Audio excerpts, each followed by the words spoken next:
ರಾಜ್ಯ ಬಿಜೆಪಿಯಲ್ಲಿ ತಾರಕಕ್ಕೇರಿದ ಮೇಲ್ಮನೆ ಫೈಟ್. ಇರೋ 3 ಸ್ಥಾನಗಳಿಗೆ ಬರೋಬ್ಬರಿ 40 ಆಕಾಂಕ್ಷಿಗಳು ಟಿಕೆಟ್ ಬೇಡಿಕೆ ಇಟ್ಟಿದ್ದಾರೆ.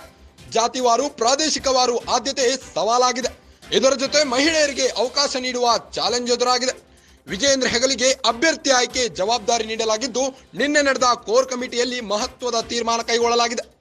ಬಿಎಸ್ವೈ ಬಣದಿಂದ ಮಾಧುಸ್ವಾಮಿಗೆ ಟಿಕೆಟ್ ಸಾಧ್ಯತೆ ಇದೆಯಾ? ಸಂತೋಷ್ ಪ್ರಭಾವದಿಂದ ಸಿಟಿ ರವಿಗೂ ಅವಕಾಶ ಸಿಗಲಿದೆಯಾ? ಉಳಿದಿರೋ 1 ಸ್ಥಾನಕ್ಕೆ ನಟಿಯರಿಂದ ಲಾಬಿ. ಎಂಎಲ್ಸಿ ಸ್ಥಾನಕ್ಕಾಗಿ ನಟಿಯರ ಭಾರಿ ಪೈಪೋಟಿ. ತಾರಾ, ಶ್ರುತಿ, ಮಾಳವಿಕಾ, ಅವಿನಾಶ್ ಭಾರಿ ಲಾಬಿ ಎಂಎಲ್ಸಿ ಟಿಕೆಟ್ಗೆ ಬೇಡಿಕೆ ಇಟ್ಟಿದ್ದಾರೆ.